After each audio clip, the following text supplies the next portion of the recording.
Okay. Nobody panic. Nobody panic. Everything is under control. We totally have this in the bag. Oh boy, okay. Okay, here we go. Here we go. Ready? Rolling for curiosity.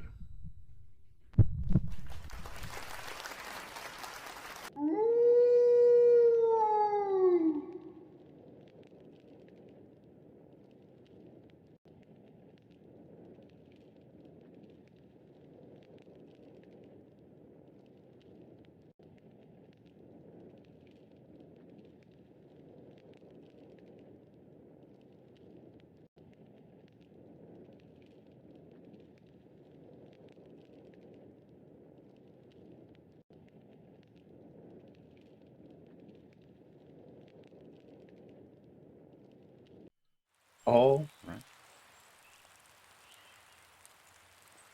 Our scene opens up at the outskirts of what once was a somewhat bustling tourist town in the upper Midwest, but has seen better days. And towering over this small town, we see the remains of an old hotel, the Lucky Clover.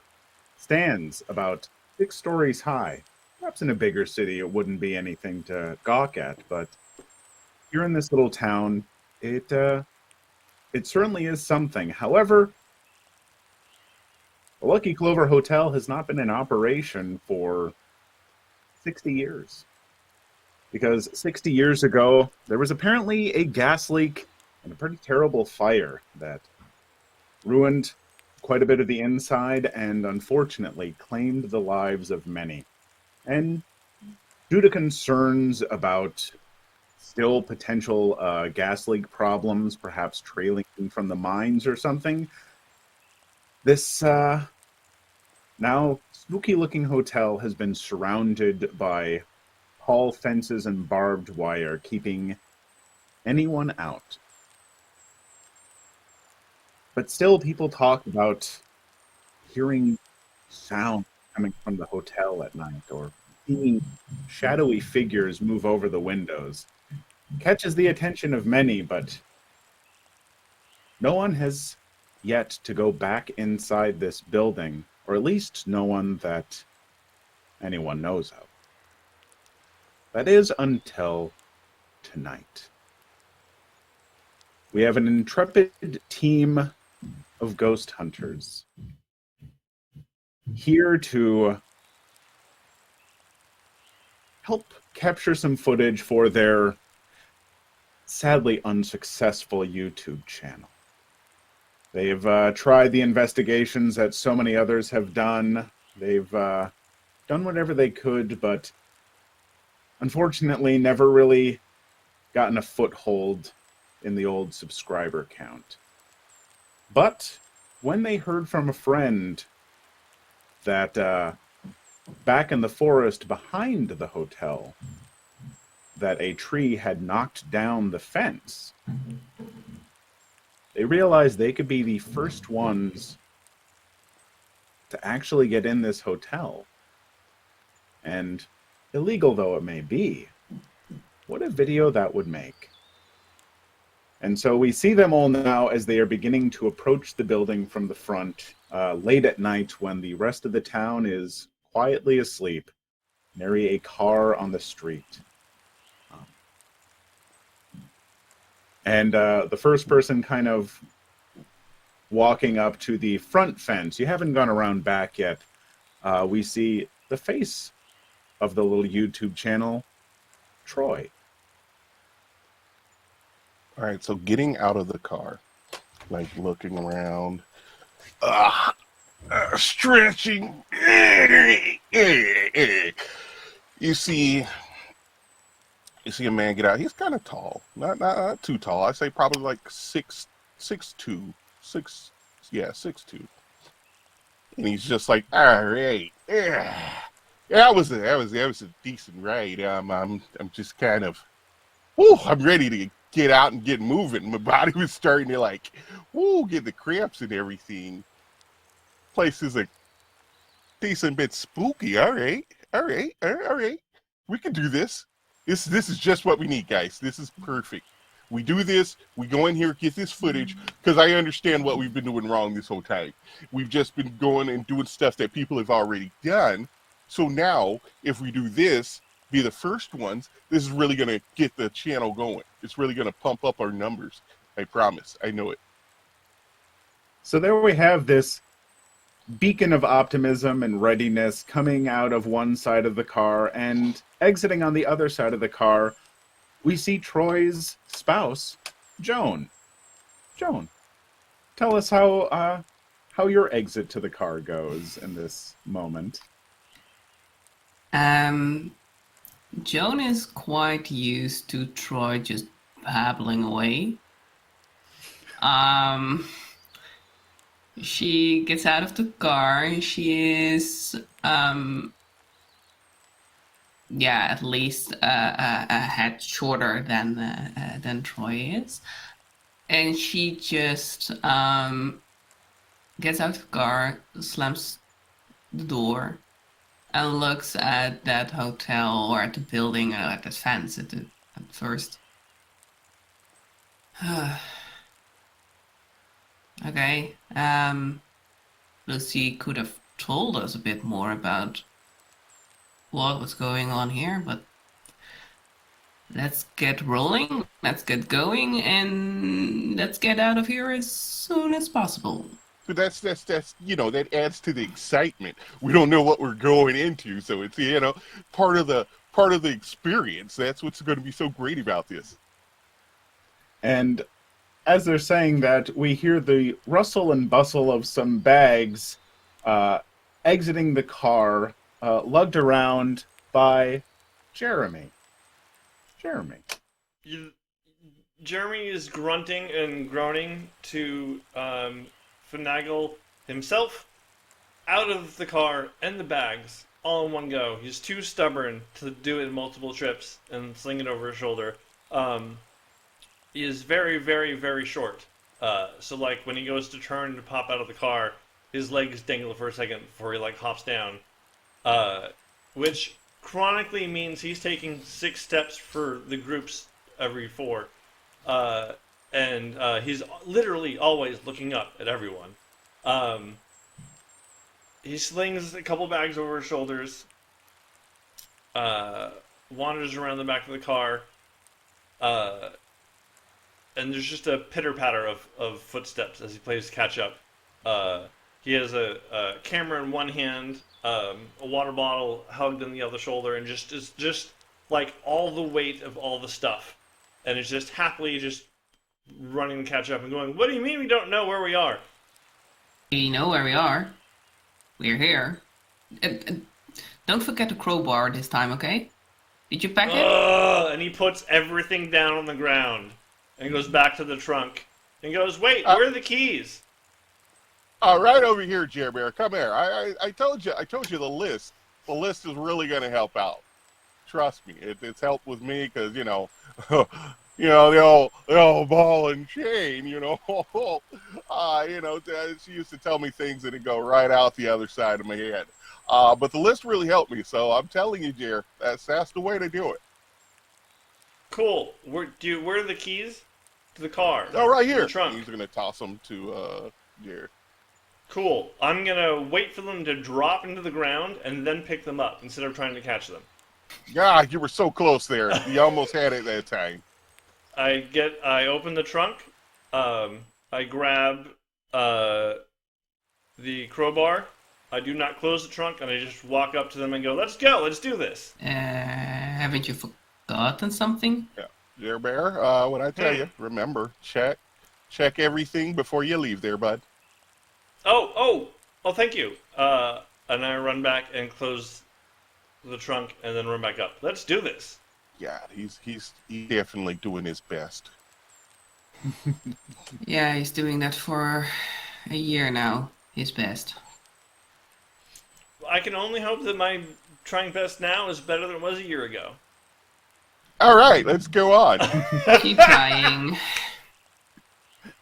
So, You begin to approach the large fence surrounding this building. The fence sprawls over the front, stretches around back, and disappears into the woods that have begun to encroach upon this building.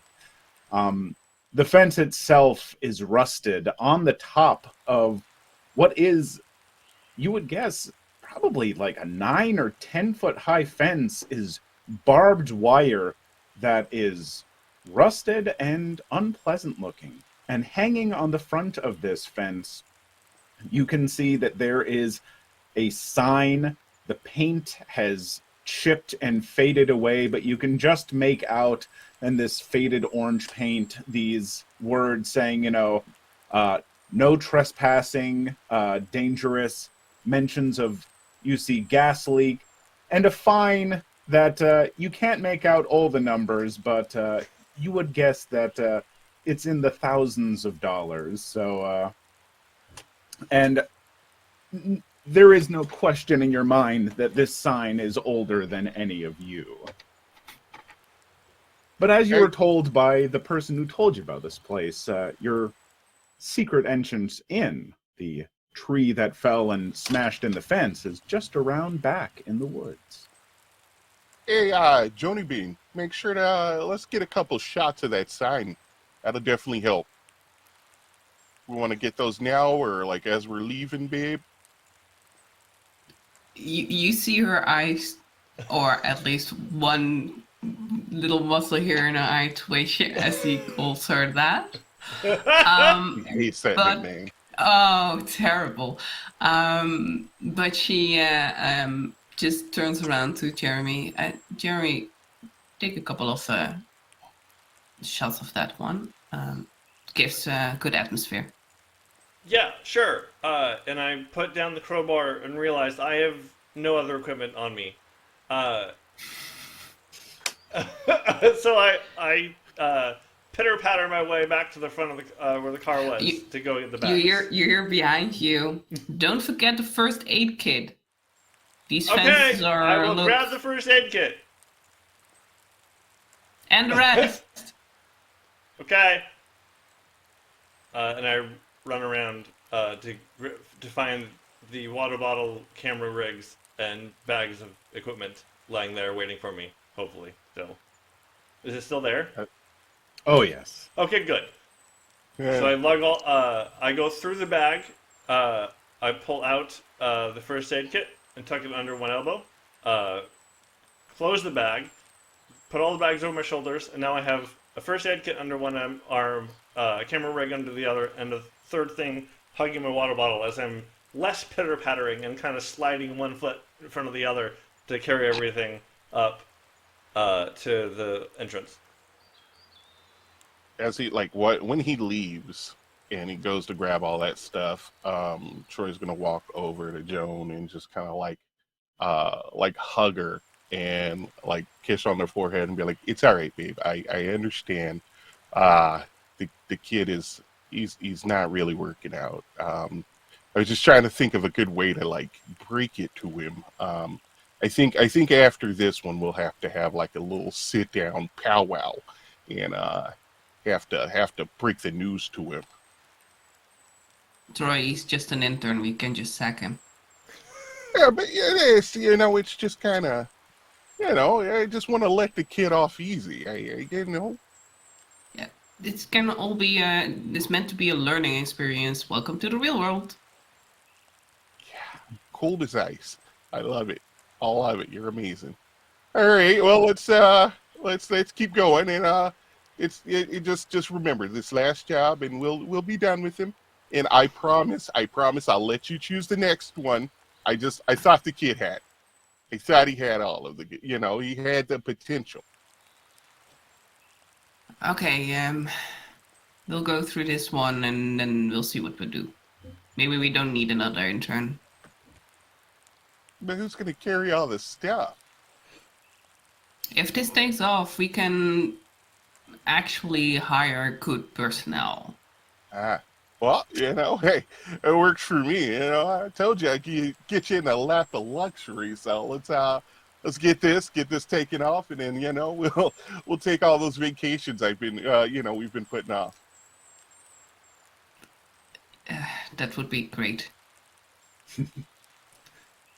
Perfect. So you got your stuff together, and perhaps talking and walking as you make your way around the fence. And as the fence disappears into the woods and you start moving through some of the underbrush and whatnot, you're pushing aside, some branches, keeping an eye on the fence. It's pretty easy to see with some speckles of some like red flowers in the distance and everything that seem to be growing along the hotel.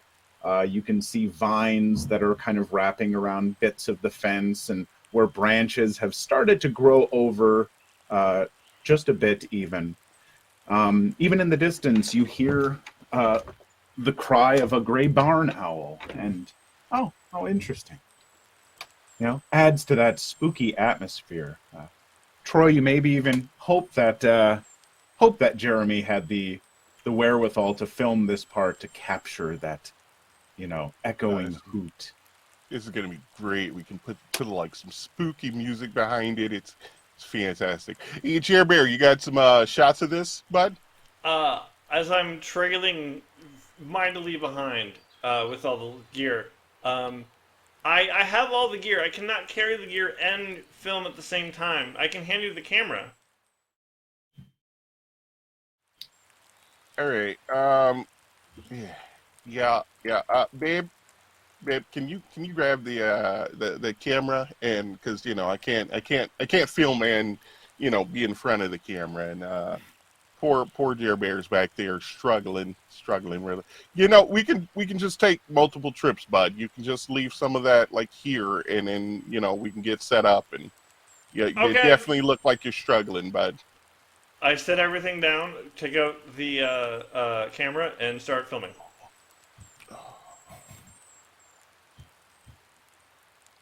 Bless You're his right, heart. this is very spooky. This is good stuff to be getting. Yep. Great job, bud. Great job. Well, as this is going on and you're dealing with the frustrations of both the forest and Jeremy, you do indeed now see a decent-sized tree that has fallen over. But while your friend did tell you that, oh yeah, this tree fell down and, knocked down part of the fence, it certainly bent the fence in a little bit. However, the tree is just resting on top of this fence kind of precariously and still probably sitting at about a good 45-degree angle. Oh, look, there it is. Here's the opening. It's a little more steep than Scott said, but that's all right. That's all right. We can do that.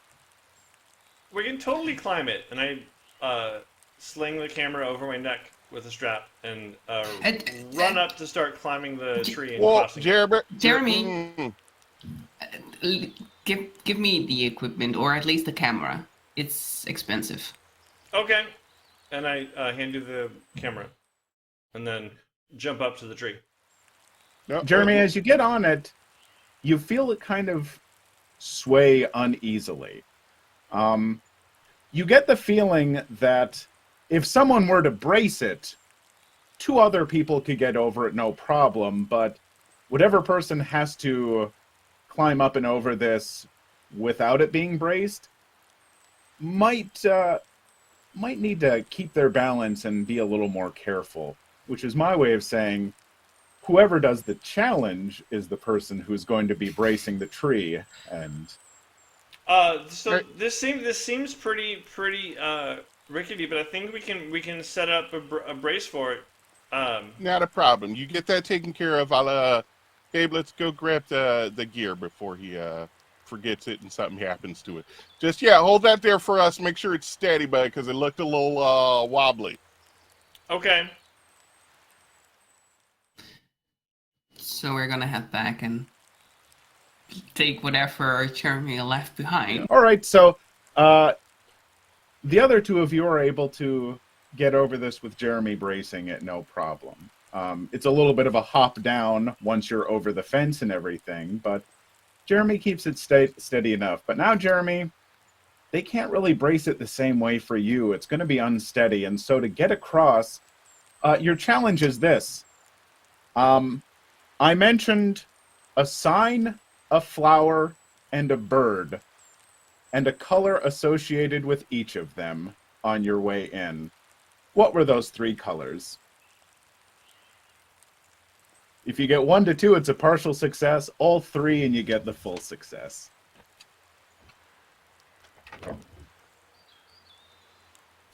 Burgundy.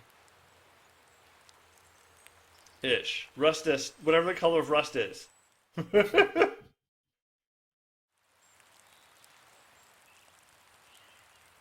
White and orange. Oof. Well, I mentioned the orange letters on the sign. So you Yay! got that. I mentioned the red flowers growing alongside the building, which not quite burgundy, so I'm going to take that one away from you. And I did mention the cry of a gray barn owl. So you got a partial success. You're getting up. It's kind of swaying and rocking a little bit. And right as you get over and you're preparing to jump down, unfortunately, you do slip a bit. And you scrape your arm right along some of that rusted barbed wire.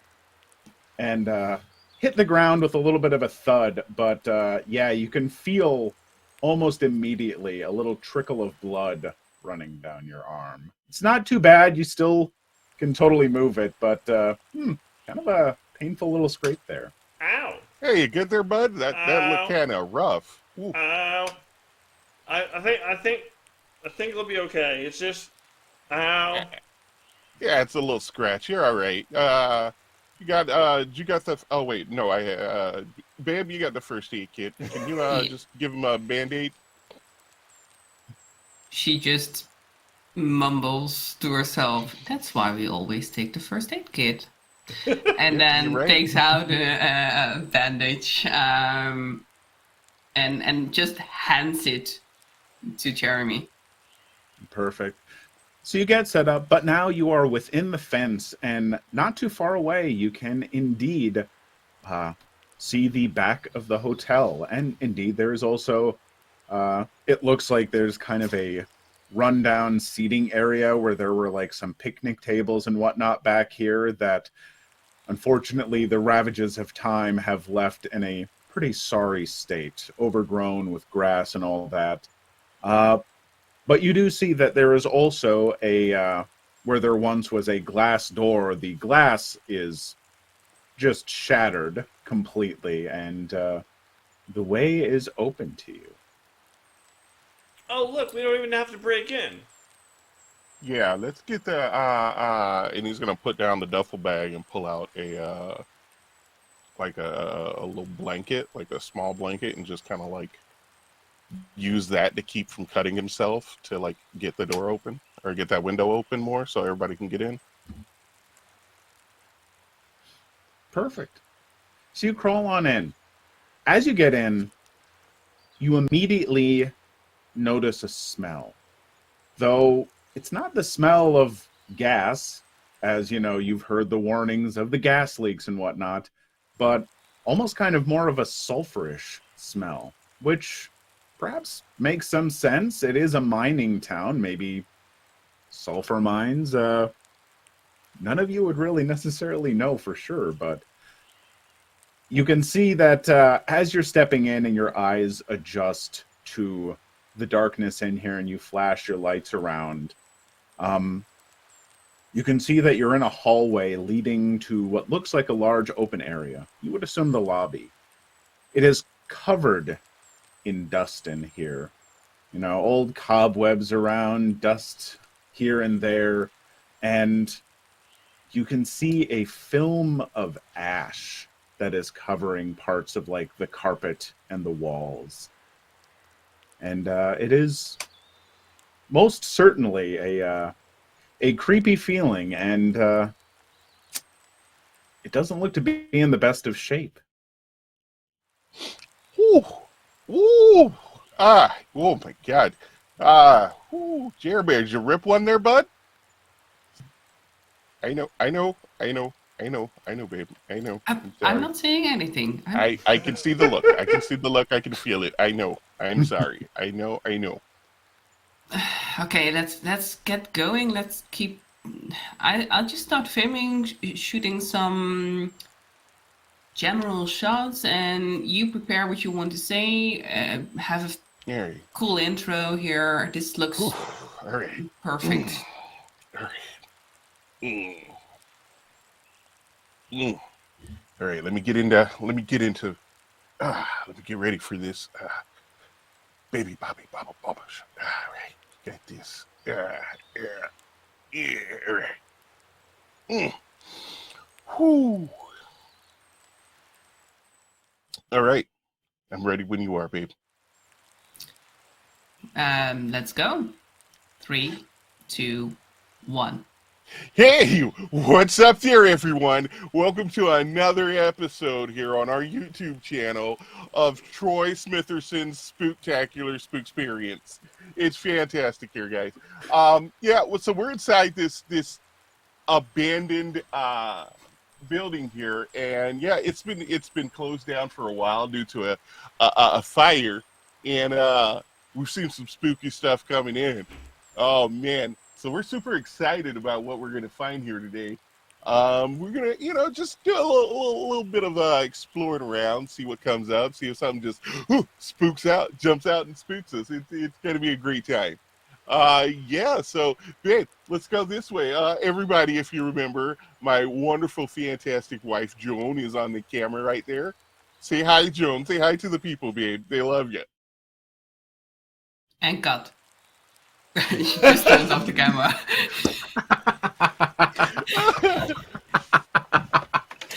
No way that she's going to turn that camera on herself, or she's never is try. At least she tries to not be on camera. Yep. As she says cut, and you're about to say something, Troy, you kind of like shift your foot, and you can hear the wood floorboards just like creak. And that creaking just seems to reverberate down the hall, and you hear it just echoing through the hotel. I'll say this, Troy. Your friend who told you about this place and getting in, the couple things he mentioned are that people always mention hearing the lobby bell ding. That's one of those things that they hear spoken about here. So you know that there's something with that lobby bell. People like to say, "Oh, I'm just walking by at night and suddenly I hear ding." And there were also rumors around town that the owner of the tell, who he chose to go by the name Lucky. No one seems to remember what his actual name was. But people did like to talk about how he was a weirdo, and so the person said, "Oh, you might want to check out his office. I bet there's some cool stuff in there too." All right. So I know. What was the thing he said? Yeah, the bell. The people hearing the little ding randomly. So let's. I think if I'm looking at this right, if we go down that hall, we should be able to get past the lobby, and in the lobby, we can walk by and hopefully we'll get that thing. If not, we may have to set something up. Yeah. I want to see if it's legit first. But also, what was Larry? Lucy? What was his? Babe, what did Scott say that the manager's name was? His nickname? Lucky. It was, Lucky. There we go. Yeah, perfect. Let's go check out his office because I remember Scott saying something about like there was a bunch of the guy was because he was a little bonkers. So he might have some very interesting stuff in there.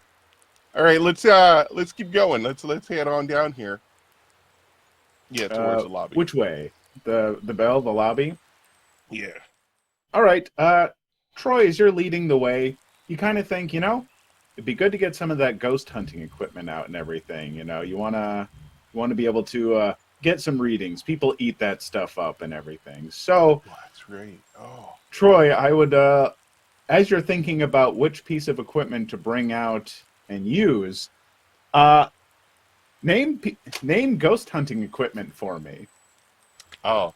There is an EMF reader. There is they use the black lights to see if there's any kind of like fingerprints or ectoplasmic stuff going around. I can't remember the name of it, but the little like thing they use to get to pick up sounds. I can't remember the name of it. I know they use ghost hunting. They definitely use cameras, like actual just still cameras as well as video cameras, sometimes with or without night vision on it.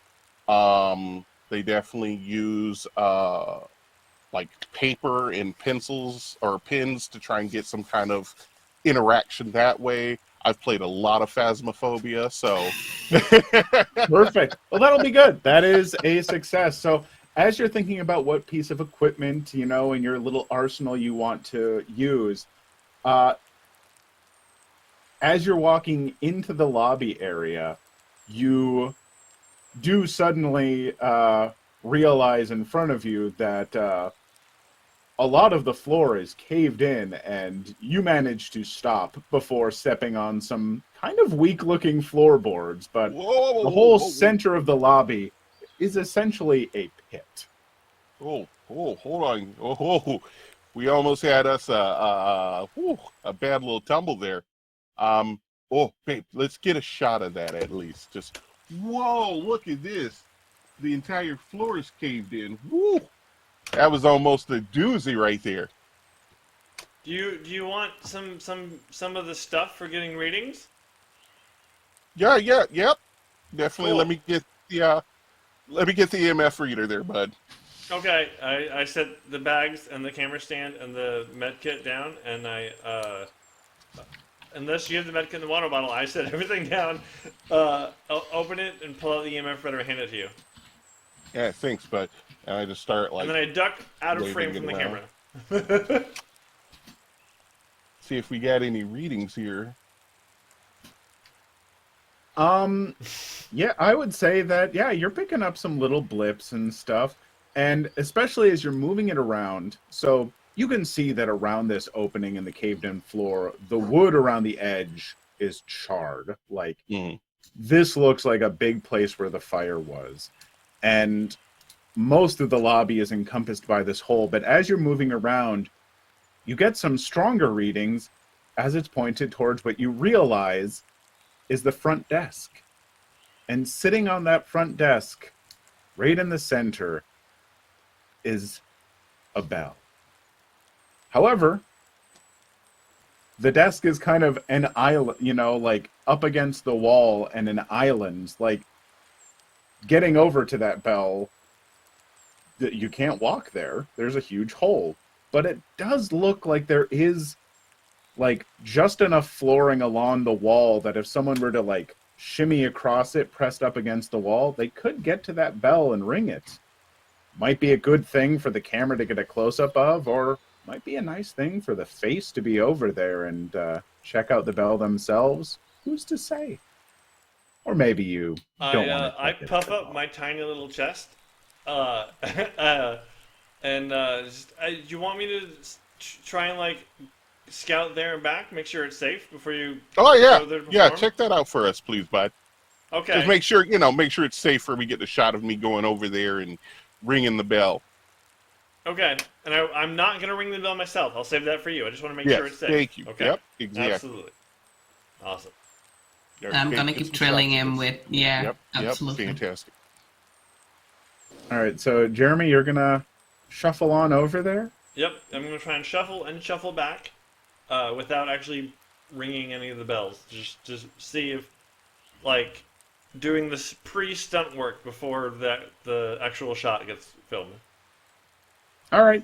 Well, to shuffle along that ledge, those 3 items that I had you gather up beforehand, could you please juggle them for me? It's a These? bit of a precarious thing. It requires some agility. So yes, if you would please juggle, and if you can successfully do two rotations of it, we'll call that a full success. Awesome. Okay.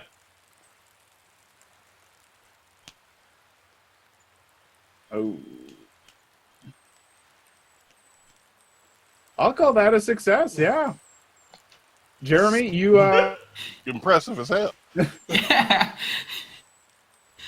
so Jeremy, you managed to kind of go across. As you're going, you can hear floorboards creaking and bending under your weight a little bit. They not all of them seem terribly sturdy. Even little bits kind of crack and fall into the darkness below. It sounds like your eyes have adjusted enough, and you can see with your lights and everything that it's just kind of a basement cement floor down there. It looks like maybe that's where like the boilers are and whatnot. But it's a bit of a drop, probably about a good 20 feet down there. So yeah, you get across, and indeed you can see there is the bell. It is interesting to you. You do notice the desk is covered in a layer of dust and ash. And the bell is also covered in dust and ash, except the top part where you would press it. It's perfectly clean and polished. Oh. Interesting. Hey, babe, get a close up of old Jerry Bear there. That area leading over there just doesn't look safe at all. I just, I don't think I'm gonna be able to make it. But hey, bud, if you could, you know what, you've been doing such a great job. You go ahead. You can ring that bell for us. Go ahead. I don't want to be the star. I know my place. I'm gonna run back It's across the fine. way I came. You have to take bud. You can't be an intern forever. All right. You gotta take some. You gotta take these opportunities when they're given to you. I want to see if you got what it takes. Okay. And I zoom in with the camera. I have a theory. What if the reason people keep hearing the bell ring is because idiots like us keep ringing the damn bell? Only one way to find out, bud. Go ahead and give Okay. that bad boy a taparoonie. I trying to save face from not wanting to do it. I'm gonna sit in the chair. I'm gonna take a big deep breath, and I'm gonna jump up and smack the bell, Perfect. and then duck underneath the desk. Oh. So, I have a question for you. On a list of the 25 largest, or on the list of the, on a list of the 25 largest hotels in the world, Las Vegas appears more than any other individual city. How many times does Las Vegas appear on that list? It's 25. There are 25 hotels listed. So, 14. how many? 14, you say? That is, that will count as a success. The actual answer is 13 times. Actually, there's some debate Hey! depending on the year, but the most recent count is, I believe, 13. Good stuff, man. Which is I was gonna be great ripped. because as you ring this bell, there's kind of a dull ding that seems to like echo and reverberate. And Troy and Joan, you hear it like echoing down the halls. You can hear it echoing in the basement and all that. And Jeremy, what your success is granting you is as you ring that bell, the desk and the floor that it's on collapses inward, and you manage to very gracefully slide down and land in the basement without any injury. You rolled with it, perfect landing. You managed to avoid wood and chairs and stuff that are falling around you, and not an injury to speak of. You dead, bud? I'm okay. Oh, I think yeah. All right, great job, bud. Can you get back up here? Can you come down here? What do I see? What does it look like now that I'm in the basement? You are in a boiler room. You That's can terrifying, see just some, even if it's not haunted. yeah, old rusted equipment and whatnot. You see that there is an open door and a hallway that you can head down. But that seems to be the only real way out of here. I can see a hallway I can head down. I don't know where it's going to go, but it's the only option. All right. Also, this is a great area for some footage because it's creepy as hell. Fantastic. We'll gonna meet wander you down guys. the hallway. Yeah, we'll meet you, Jared. Which direction did you, Jared? God damn. I mean, God love him. God love him. You can hear my pitter patter get slowly God quieter.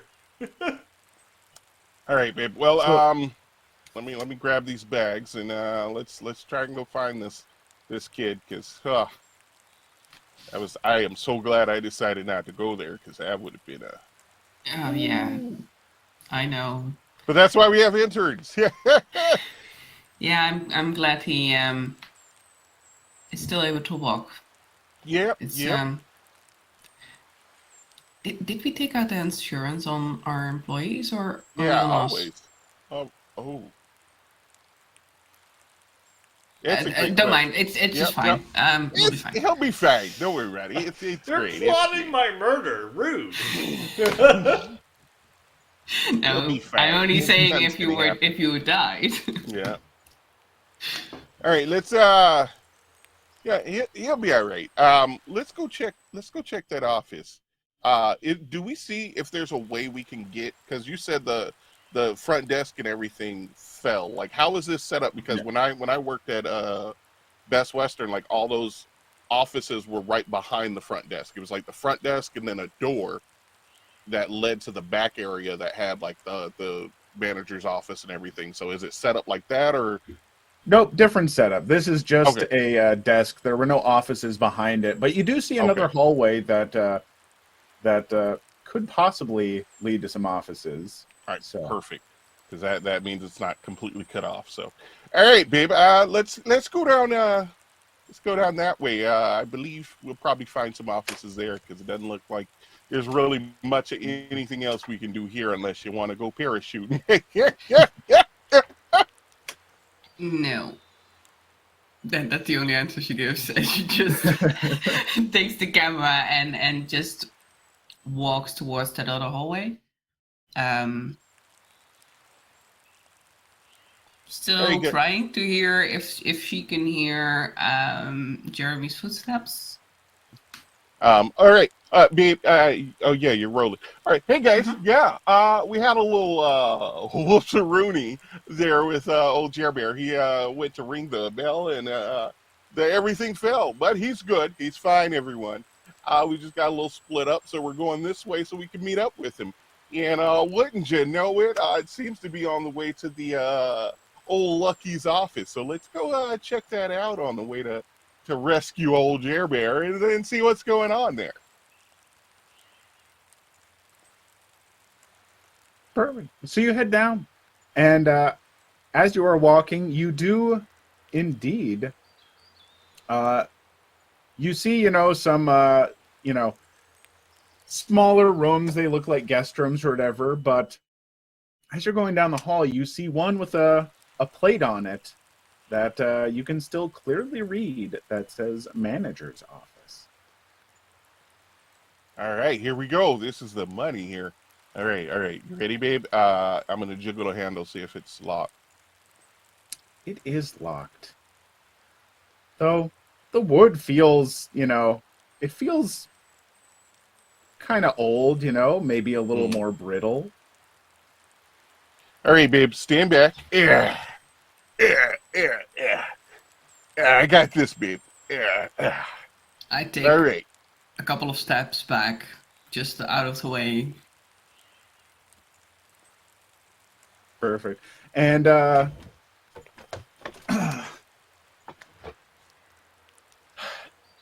rock, paper, scissors, and we'll go rock, paper, scissors, shoot. Okay. Okay? So, All right. it's you and me, bud, and we'll do best out of 3. So, Okay. here we go.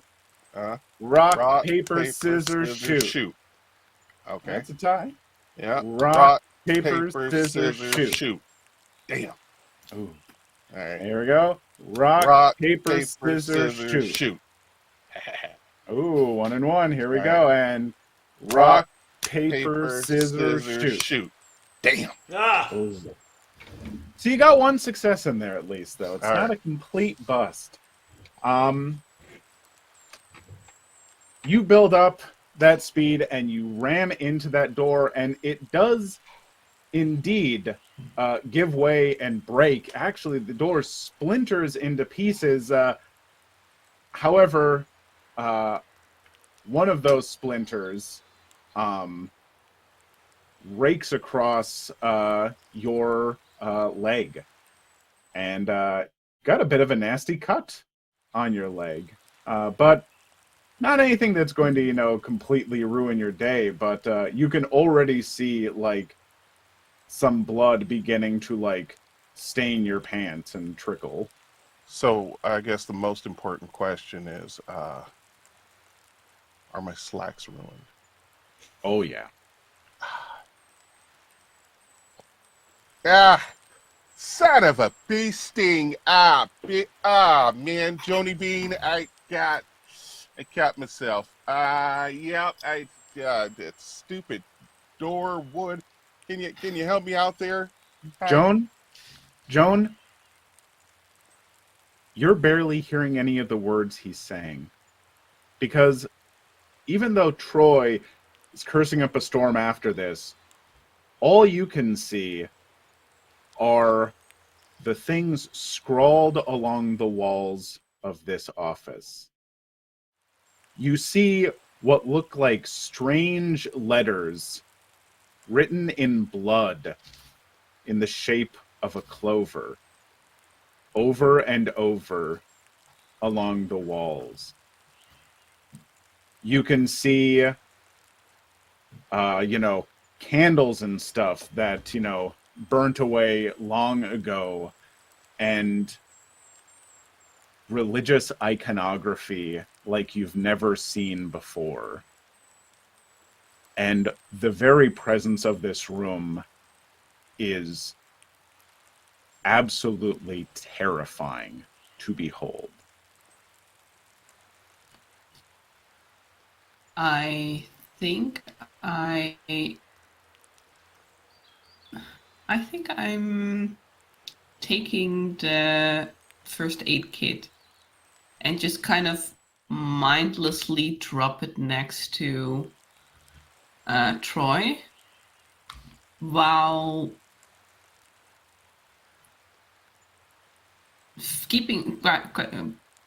while filming and walking in slowly, probably even just kind of maybe even stepping over him a little bit. Yeah. Oh, hey.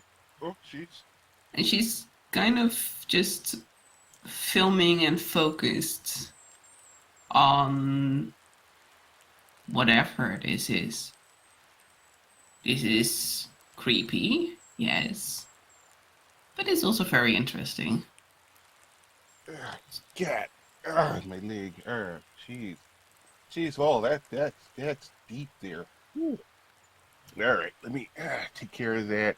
Babe, I mean, I could have used, some help there. That's all right. What got you so, what in the 40 shades of freak is going on here?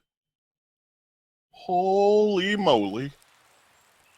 So yeah, you're taking in this room, and as you do, Troy, you notice that on the desk of this office, where many burnt down candles and strange pieces of what you would assume are religious paraphernalia are, you can see that there is an old piece of paper covered in some dust with some writing on it. Some really interesting looking writing. He's gonna get up after fixing his leg and just tearing off the. He's essentially gonna make like jorts, but with his slacks. So because he can't just walk around with one leg hanging out. That's just unbecoming of a YouTube host.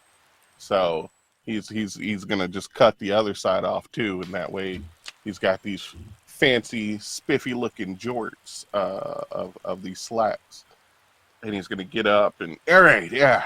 It's a little sore, but we can definitely keep going. Oh, babe, focus over here. Let's. What's this paper here? This got crazy writing on it.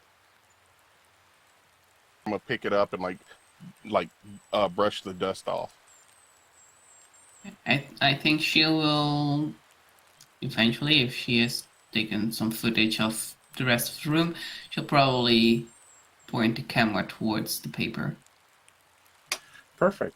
And so as we see Troy going to brush the dust off of this paper, we cut away to Jeremy. Jeremy, these halls have seemed a little more difficult to navigate than you might have first expected. You've gone through a number of turns. You feel like you should have found some stairs by now, but instead you have found yourself in a kind of large open room that's a little hard to see in here. Boy, you kind of wish that they might have at least thrown you down a flashlight or something, In this large open room, it looks like there's something painted onto the floor. And that sulfurous smell is definitely more noticeable here. I'm gonna try and get a vantage point to see if I can see what the paint lines equate. All right, so you kind of move around, trying to let your eyes adjust. But God, it's so hard to see. As Jeremy's looking at that, Troy and Joan, you're looking at this piece of paper and you've dusted it off. And you can see in this very old-looking script, like, this looks like something this isn't from the 60s. This looks like paper that's, from hundreds of years ago. And on it you can see written, "With blood I summon thee, with fire I offer thee, and life eternal, it shall be mine." And you can see at the bottom of the paper is that strange kind of writing that forms into a shape that looks a lot like a 4-leaf clover, a lucky clover. And as you're glancing at this, we go back to Jeremy trying to look at this painted shape on the floor. And we see from the bandaged cut on his arm, the tumble down, while he didn't get hurt more, it did kind of jostle things. And we see a drop of blood fall from his elbow onto the paint. And we see the paint on the floor begin to glow. And Jeremy, you see that you're standing at the edge of what looks like a strange clover-shaped circle. And you see flames begin to crack open in the floor from the center. And this long hand suddenly begin to reach up out of it. What do you do, Jeremy? I'm gonna crawl into the corner of the room and cower. As you are cowering, you see this hand. Each finger you would judge to be probably about a foot long, with too many joints. As it pushes onto the floor, you see this long, gangly arm pushing a figure. It looks like the charred corpse of a human, but pulled in a taffy pull. Bones too long, strangely brittle, skin breaking and cracking, but underneath, instead of blood, you can see glowing embers dripping to the floor and hissing with fire as they touch. And as it's crawling up, this long figure that must be at least about 10 feet long pulls itself out of the fire at the center of this circle. And you see the head suddenly twist backwards, and 4 glowing red eyes are staring at you. I'm gonna try not to cry, and very slowly stand up to my tippy-toe height as much as I can and dust myself off, and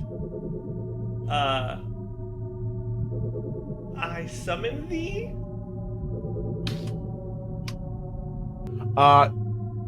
You see that the head splits open the wrong way with rows of teeth, and there is a roar like the creaking of wood that just echoes throughout this hotel. And Troy and Joan, you hear this as well. You also hear my screams. Oh no! Oh God! What's this boy doing? All right. Shoot. He's gonna take the paper, shove it in his pocket. Just kind of look around for anything else that kind of calls out to him, and then he's gonna head out. Joan, you've heard this sound. You've got the camera. And as you kind of look to Troy for a moment, you can see behind him, in the viewfinder of the camera, you see a tall, shadowy figure in a top hat.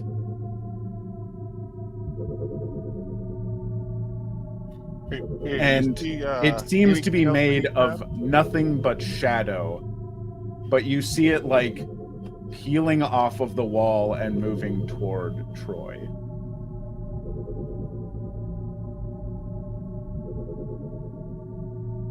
Babe, what? The camera's expensive. Come on. What? Jeremy will be all right. I promise. Oh my God. I'm gonna reach down and grab the camera and then try and run after her. Troy, in this moment, I have a question for you. Sure. What's up, bud?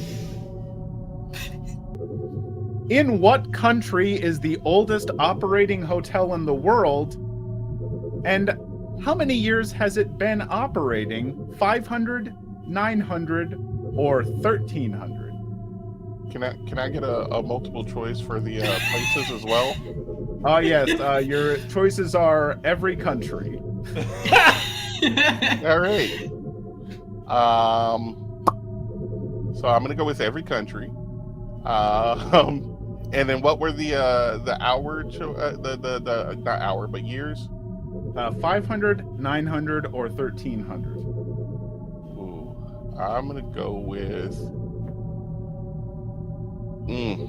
Now, what you want me to tell you? What country it's in as well? Can I phone a friend?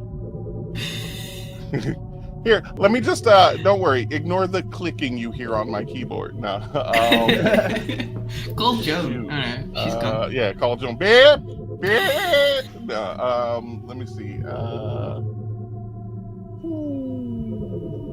You just gotta do this to me. See, you get everybody else easy stuff, but Klaus is coming after me, trying to kill me off. I get it. Oh, we're getting to the end of the set. It's because of my jorts, huh? That's why you're trying to kill me. I'm gonna say just because it's spooky season, I'm going to say Transylvania, and I'm going to say 1,300 years. Well, you are right with the 1,300. Hey! However, the country is Japan. It's the Japan. Nishiyama Onsen Keiukan Hotel, Nice. which has been owned by the same family for 52 generations. Jeez Louise. Whoa. So, with your partial success, as you reach down to get that camera, you feel a hand grip your shoulder, and you hear this voice that just goes, "Welcome to my hotel. Please stay." And the hand is turning into claws and digging into you. Oh yeah, I'm gonna toddler. I'm gonna do that thing where I just like drop a little wiggle and then try and run. I would like to try and grab the camera, but I am not like stopping at all because something just grabbed me. I know my wife left the room. Jeremy's nowhere to be found. So I just know something else just grabbed me. So I'm like, ooh, and just like ran and tried to swipe for the camera. If I grab it, great. If I don't, and it's lost. I'll say you get the camera. Absolutely. Jeremy, what are you doing as this thing is beginning to move toward you? I'm gonna start yelling commands at it like it's a dog. Sit, stay, bad, sit. It looks like it is going to try and grab you, and it looks like the mouth wants to get you. I'm gonna put my hand out to let it sniff my palm. All right, it bites your hand off. God damn it! But it does immediately cauterize the wound as it is also unbelievably hot.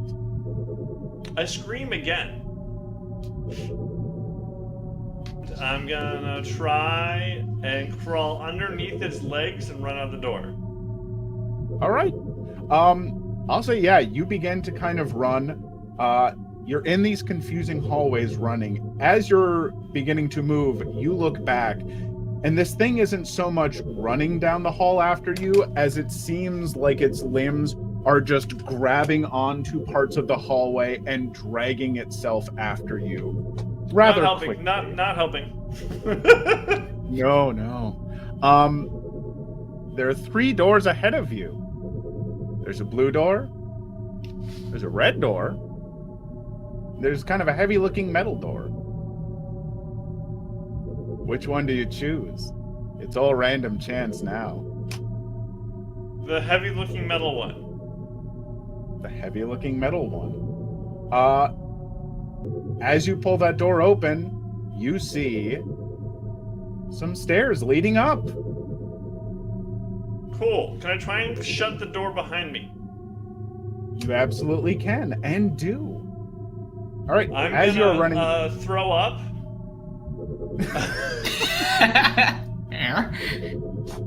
Wipe my mouth and walk shakingly up the stairs. Perfect. As you're going up, Troy and Joan, you are moving away, and as you glance back, you can see this shadowy figure just shifting in space, darting between shadows as it is following you and getting closer. You see the shadow almost looking like it's melting as the clawed hands are growing longer. The figure is creeping up the walls, getting taller, and as you're trying to run out the way that you came in, you can see that even more of the floor has collapsed, and you can see in the basement below that fire has begun to spread. You can smell sulfur, you can see ash, and with that fire burning in this lobby, you can see the shadowy figures of people in pain, people that you can sense died in the original fire here. And with parts of that floor giving out that you once walked across, it now looks extremely precarious. It looks as if you work, well, you wonder as you both approach it, that floor doesn't look very stable. If you're not careful and you try to rush across, it'll probably give out. But if you're very slow and careful and you work together, you might be able to get across in time before this shadowy figure gets to you. So you could try and both help each other across slowly and carefully, and you might make it out in time. If you both tried to just rush across, you don't know if it's going to hold you. But then again, if just one of you tried to push ahead and rush across yourself, you feel confident that you could get across, but it might be kind of betraying your partner. And so now I need each of you to privately text me. Will you choose to help or betray? Just so it's basically the prisoner's dilemma, but turned into a challenge for you. So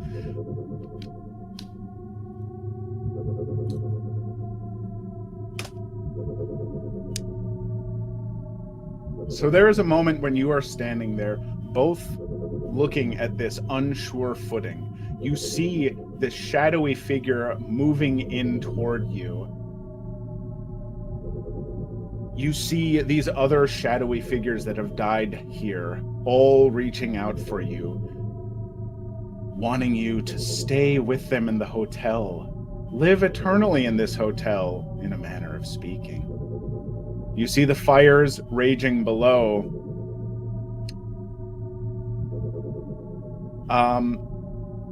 Joan, you kind of got up here first. What do you do in this moment?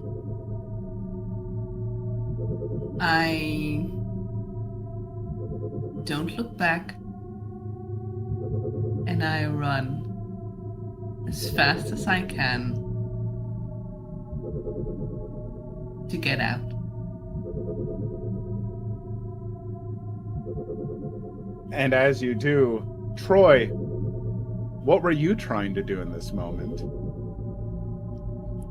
I was trying to help my wife. You were not. Why you gotta call me out, man? She already betrayed me, so. Oh man. I was literally just gonna haul ass across that and then turn the camera and try and get the shot. I knew it. You're doing a show. This is to save us, girl. I'll come back for you.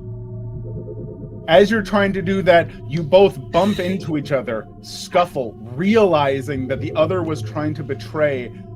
And in this moment, Troy, you bump into Joan, and Joan, you fall back onto the boards and you hear them break. And you fall down into the basement below, and the fires are burning. You've got the camera on her, Troy, and you see her down there, and you suddenly see these long limbs crawling through the fire, and a limb slam down over her chest and drag her into the darkness. Oh my God. You barely get that out before suddenly we see from the camera's view the camera fall to the floor and clatter on the ground, looking back at the hallway you just ran down. And we see nothing but shadowy hands gripping your legs, dragging you back into the darkness of the hallway.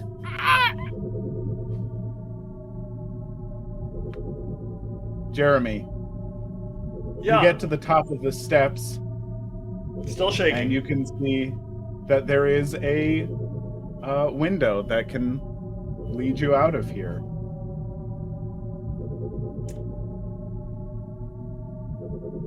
I'm gonna start trying to find my way to the lobby and or find my friends. As you navigate, you do find a hall that seems to be leading to the lobby. You run down the hall. It looks like there are scratch marks along the floorboards.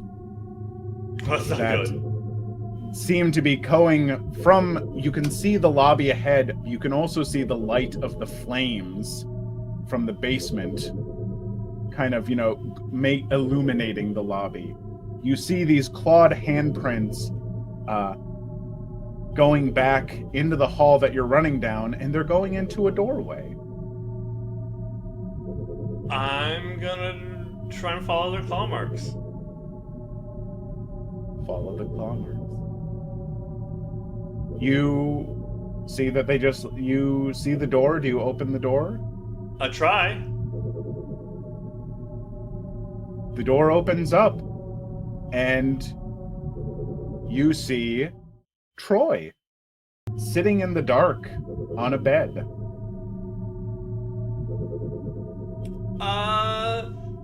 Hey, You can't quite make out his face or anything like that. He's just this dark silhouette and everything in there, but you know it's Troy. Hey, Troy. I think we should go. I think we got enough footage. You see Troy's head shift and look at you, and this shadowy figure just pats the bed. And you hear this voice behind you that goes, "No, stay, won't you?" And the camera barely catches the glimpse of Jeremy getting dragged across the hall into an empty room where the door slams and everything goes quiet. The flames die down. The hotel settles. And outside, there are some cops who have come to check out this car that's parked in front of the hotel where it shouldn't be. And as they're trying to examine it and figure things out, from inside the hotel, they hear one solitary ding.